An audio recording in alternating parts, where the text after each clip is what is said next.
What's up, agents, and welcome back to another Division PTS build video. Today we're going to talk about some of the new gear and how we might adapt it if it goes into the live game. But before we get started, be sure to hit that subscribe button, give this video a thumbs up, and hit the bell so you are notified when I upload more Division videos.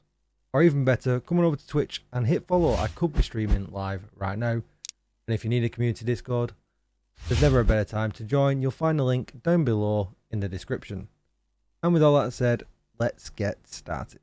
Okay, so I'm going to give you two different variations of this build. It's very early on. I'm not so keen on the new gear set, so I've been looking at the new brand set instead and looking about how much value we can take from it. And I wanted to first of all adapt it into my everyday rifle build. Now this build you'll have seen many times before now. It's been standard for a long time, and it just hits really hard. You know, the M1A is still one of the best guns in the game. And as you can see here, 4.5 million to the head with a crit shot. Really easy. Using flatline that we got in the last patch. So, first of all, we'll take a look at this variation. Let me just get out of combat so I can switch.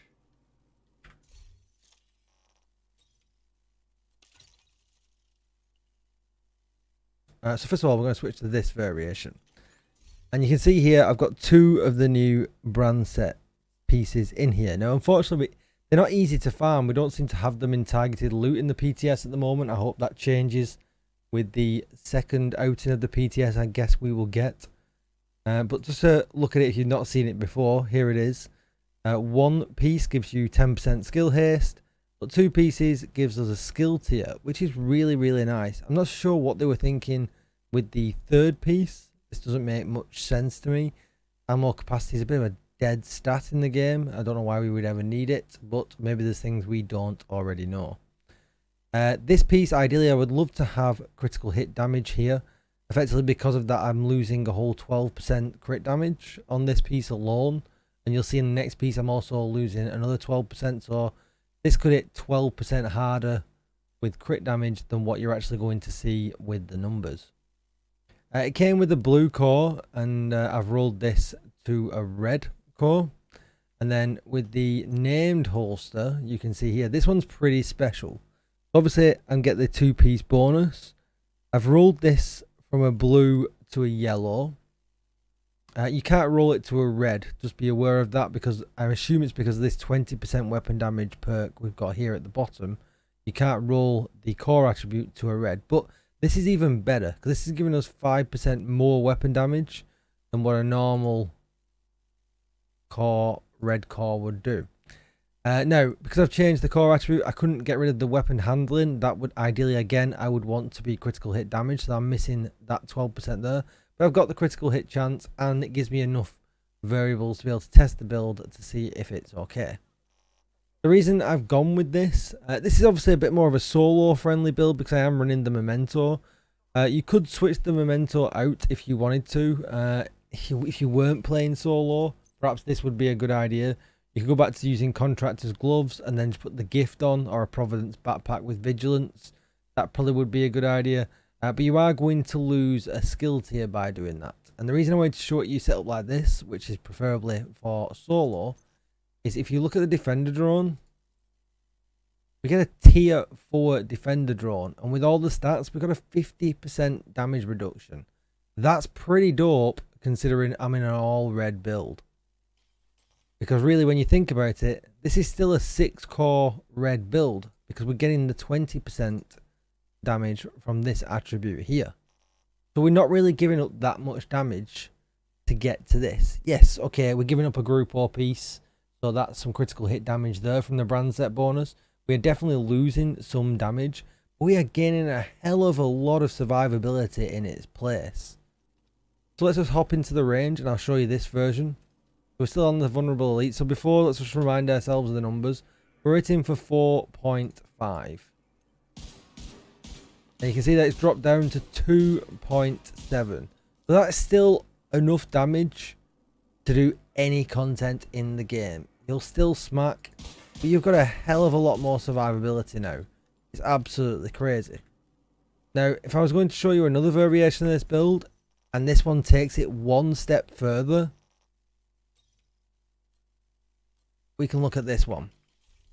Now the only thing that I've changed here is rather than roll this core attribute to a yellow, I've kept it on a blue, and I actually rolled crit damage on here, so we're actually going to hit you know, only 12% less than what we could be able to, because if you remember, we've got that status effects here we can't get rid of.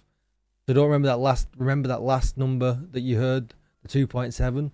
The 12% more damage could be done to that, so it's not as low as what it sounds.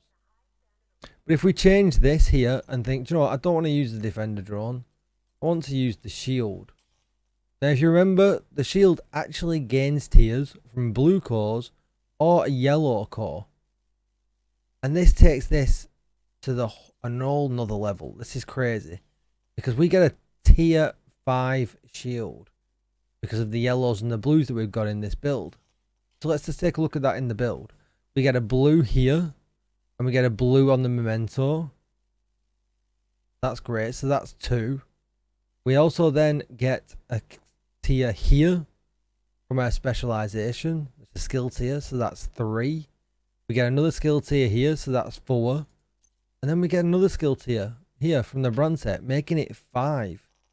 So you get a really powerful shield. Now I know shields have been dumped on in the last patch because of how you get all hazy when they get broken. And they're not very good in PvP at all anymore. They are pretty rubbish. But when it comes to PvE content, they're still really good. And as you can see here now, this shield is definitely the kind of shield you're going to want to be taking into any PvE content. A tier 5 shield, absolutely insane. Now it does look better in the PTS because this is expertise level 20. They give us max expertise, everything. But just to get another look at the damage numbers, you can see that 2.8, and we're missing a further 12%. So this build and the last build with that 12% will be hitting the same. We're missing another 12%, so we're probably just in the 3 millions, and that is easily enough damage for me, considering you're adding all that survivability, yet you're still being able to run glass cannon. And that's not including any of these stacks from this either, from the memento. So just remember that. So if we look back at my original loadout where I showed you that really high damage number, this has got vigilance on. So with no memento stacks, and vigilance is giving us flat 25% extra damage as well. So by the time we get all the damage stacks from the memento, we get the 12% crit damage that I'm missing from the mask. This builds right up there. Like, this is right up there competing. Now you don't have to use an M1A with this. If you're going to use the defender drone version, you could use your Kingbreaker. You could use a shotty. You can use whatever gun you want with this, and it'll just be really powerful. I just think it's a really good shout. Now, I haven't done a Heartbreaker version of this yet, and I think a Heartbreaker version could actually potentially be really good because of the sheer amount of damage that set puts out. But I'm going to have a go at that, see how it feels, and I'll come back to you maybe in the next video. Let me know what you think in the comments down below. Don't forget to hit subscribe and give this video a thumbs up. Come on over to Twitch and say hi, and I will see you agents in the next one. Thank you for watching, everybody. Goodbye.